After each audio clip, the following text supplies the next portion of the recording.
ఒక్కసారి కొమ్మూరి గోల్డ్ కి కాల్ చేయండి. తాకట్లో ఉన్న మీ బంగారాన్ని విడిపించి మార్కెట్ ప్రైస్ కి వాళ్ళు కొనుక్కుని మిగతా డబ్బులు మీకు ఇచ్చేస్తారు. అందరికీ నమస్కారం. వెల్కమ్ టు మనం టీవీ. నేను మీ పవన్ బేస్వాడ. మనతో పాటు అడ్వకేట్ రజనీ గారు ఉన్నారు. మేడంతో మాట్లాడు.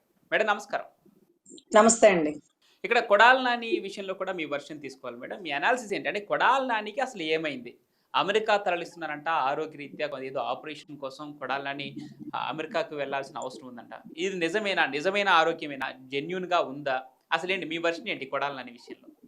సార్, ఆయన అసలు పరిస్థితి కోమా స్టేజ్ లో ఉందా లేకపోతే ఐసీయూ నుంచి వెంటిలేషన్ స్టేజ్ లో ఉందా మాకైతే తెలియదు కానీ what ever it may be, దొరికితే రాష్ట్ర ప్రజలు కొట్టేలాగా ఉన్నారా, లేకపోతే ఆయన మాట్లాడిన మాటలు ఏంటంటే ముసలోడు ఇవాళ కాకపోతే రేపు చేస్తాడు, ఒంటి నిండా రోగాలు, జైల్లో దోమలు ఉండగా రంభా ఉరుసులు ఉంటాయా అంటూ వాళ్ళ అయ్యి యాలక్క నాయుడు, లవంగ నాయుడు, ఖర్జూర నాయుడు అని మాట్లాడినటువంటి కారు కూతలకి ఈ రోజు కాలమే సమాధానం చెప్పిందండి.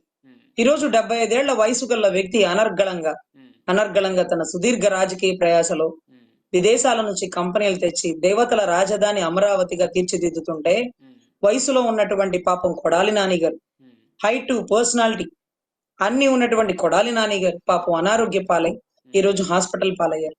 ఎవరు మరి అదే ప్రధానమైనటువంటి చర్చ. కొడాలి నాని మొన్నటి వరకు విర్రవీగిపోయి విపరీతంగా రెండురా చూసుకుందాం అనే లెవెల్లో కొడాలి నాని ఈ రోజు ఎందుకు ఎంత అనారోగ్యానికి గురయ్యారు? అసలు నిజమైన అనారోగ్యమేనా? వెళ్ళి ముంబైలో ఎందుకు పడుకున్నాడు? అమెరికాకి ఎందుకు వెళ్ళాలనుకుంటున్నాడు? ఈ క్వశ్చన్లన్నీ తలెత్తున్నాయి మేడం.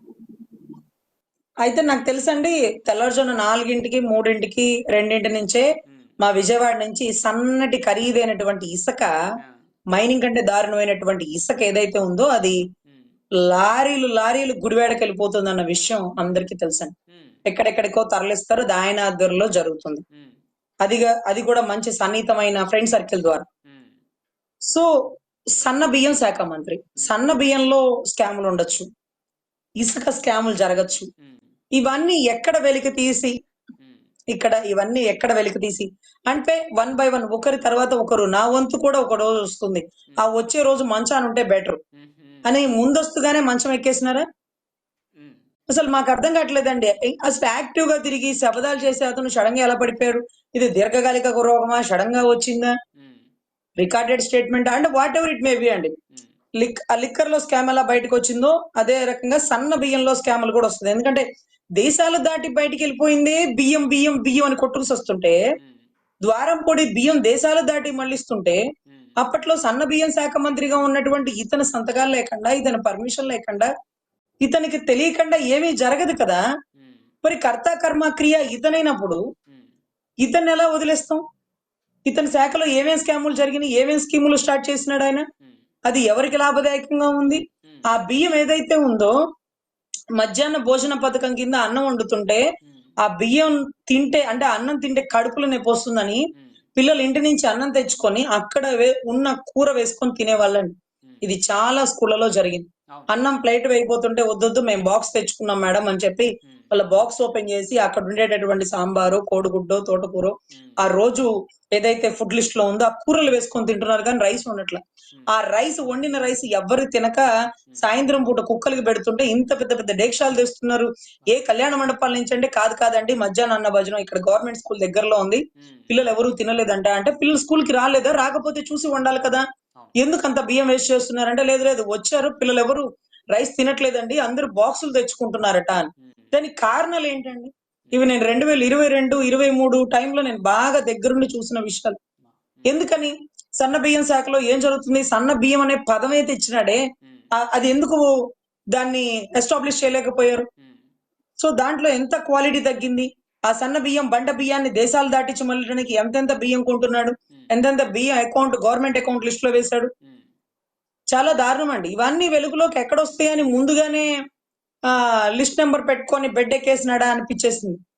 సప్త సముద్రాల అవతలున్న నేరగాడు మేము తీసుకొస్తాం. అమెరికాలో ఒకళ్ళ రెస్ట్ తీసుకున్నా ఆయన వంతు వస్తుంది కదా. ఇప్పుడు విడుదల రజనీ గారు వంతు వస్తుంది, ఆవిడ జరుగుతుంది. ఆవిడ తర్వాత మళ్ళీ పాప మన రోజక్క గారు వంతు వస్తుంది. ఆవిడ తర్వాత మళ్ళీ కొడాలి నాని గారు అన్న వంతు వస్తుంది. ఇలా వంతులు వారిగా వచ్చినప్పుడు పాపం ఆయన అమెరికాలో రెస్ట్ తీసుకున్నప్పటికీ ఇక్కడి నుంచి కొన్ని దళాలు వెళ్ళి తీసుకొచ్చే పరిస్థితి ఉంటుందా?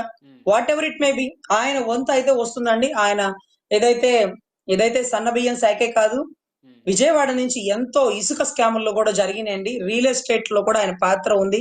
అప్పట్లో క్యాసినో అని ఎక్కడో గోవాలో ఉండేది, ఆయన ఏరియాలో పెట్టేసి ఆయన అదే టైంకి వెళ్ళి నేను హైదరాబాద్ లో ఎక్కడో రెస్ట్ తీసుకుంటా నన్ను అంటారేంటి అంటాడు.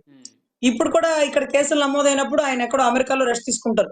కానీ గౌరవ కొడాలి నాని అన్న ఎక్కడ రెస్ట్ తీసుకున్నా ఇక్కడ తీసుకొస్తారు. ఇంకొకటి ఈయన ఇచ్చిన స్టేట్మెంట్, అప్పుడు కొండ ఎక్కినారండి జగన్ రెడ్డి గారు. కొండ ఎక్కినప్పుడు సతీ సమేతంగా వెళ్ళాలంటే ఈ కొడాలి నాని గారు ఇచ్చిన స్టేట్మెంట్ ఏందంట, అదేంటి యోగి ఆదిత్యనాథ్కి పెళ్ళం ఉందా, మోడీ గారికి పెళ్ళం ఉందా అంటూ పెళ్ళం అంటూ అసభ్య పదజాలం మాట్లాడిన ఆయన అదే రకంగా అన్ని గుళ్ళకి లేనిది ఈ గుడికి ఏంది అంట. నీ పేరే నాని అని పెట్టుకున్నావు కదా, నాని అనే భేదాలు ఉండవు. కొడాలి వెంకటేశ్వర నీ పేరు, స్వామివారి పేరు పెట్టుకొని నువ్వు ఈ రోజు తిరుపతి తిరుమల దేవస్థానం గురించి దుర్భాషలాడాడు, అది కూడా కొండ మీద నుంచి మైక్ లో స్వయంగా. ఈ రోజు దాని పర్యవసానం అని అనుకోవచ్చండి, 100% దాని పర్యవసానం అనుకోవచ్చు. ఎందుకంటే ఈ కొండ నాదన్న వారు ఏ కొండ గుట్టల్లో కలిసిపోయారో 7 కొండల స్వామికే తెలుసు. అదే కొండ మీద ఉండి స్వామి వారి పేరు పెట్టుకొని అన్ని గుళ్ళకి లేని ఈ గుడికి ఏంటంటే ఇది గుడ, కలియుగ ప్రత్యక్ష దైవం అనుకుంటాం, వైకుంఠ ధామం అనుకుంటాం. నీ పేరు పెట్టినప్పుడు మీ తండ్రిని అడగరాదు, ఊరికే రుద్రాక్షలు ఇట్లిట్లు అన్ని తాళ్ళు పురుకొస్తాళ్ళు చుట్టుకుంటావే. అంత దైవభక్తి గలవాడు దేవుడి గురించి ఎలా దుర్భాషలాడావు? నీ నాయకుడి కోసం నీ కులదైవాన్ని నువ్వు అవమానించుకుంటావా? నీ పదవి కోసం మన ఇలవేల్పుని ఇబ్బంది పెట్టుకునే మాటలు మాట్లాడతావా? అది కూడా కొండ మీద స్టేట్మెంట్లు ఇస్తావా? సో దాని పర్యవసానం మేమేమీ చేయలేకపోవచ్చు, ఇంకా ప్రభుత్వాలు నీ మీద చట్టరీత్యా చర్యలు తీసుకోలేకపోవచ్చు. కానీ దేవుడు వాడు ఒకడు ఉంటాడు, చూస్తూ ఉంటాడన్న. నాన్ని అనే భేదాలు లేకుండా నీ మీద ఈ జరిగిన కర్మానుసారం నువ్వు అనుభవించక తప్పదు.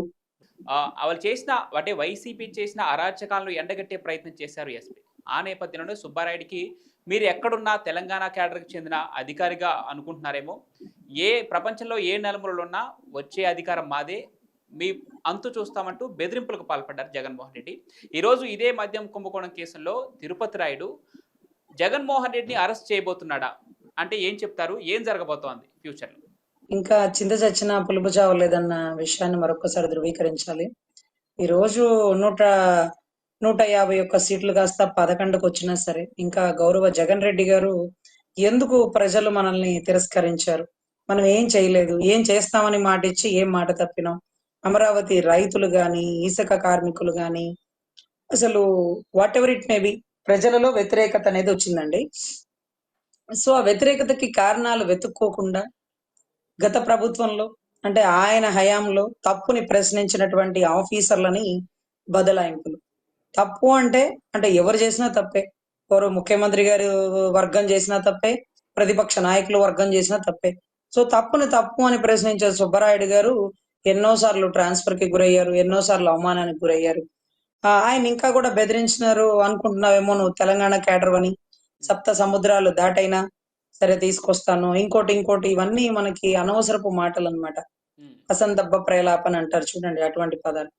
సో ఈ రోజు గౌరవ జగన్ రెడ్డి గారు ఎవరిని దగ్గర తీస్తారు, ఎవరిని దగ్గర తీయరు, ఈ 2 పదాలకి మనం అర్థం తెలుసుకోవాలి. ఎవరిని దగ్గర తీస్తారు అంటే చెక్కభజన చేసే ధనంజయ రెడ్డి గారిని. ఆయనేమి పెద్ద క్యాడర్ ఏం కాదండి, ఒక సర్పంచ్ గా ఉంటూ ఒక చిన్న స్థాయి గవర్నమెంట్ ఉద్యోగస్తుడిగా ఉంటూ అండమాన్ నికోబార్ లో పనిచేస్తూ అక్కడి నుంచి ఢిల్లీ వచ్చినప్పుడు రాజశేఖర్ రెడ్డి గారి చుట్టూ తిరిగి కాలు పట్టుకొని చేతులు పట్టుకొని ఎట్టగెలకి ఆంధ్ర క్యాడర్కి వచ్చి చిన్న రాజశేఖర్ రెడ్డి గారి దగ్గర నుంచి జగన్ రెడ్డి గారి దగ్గర నుంచి ఈ రోజుకి కూడా ఒక తప్పుడు కార్యక్రమాలలో నిక్షిప్తమై ఉన్నారు. Thank you madam, thank you so much for your valuable time. నమస్తే.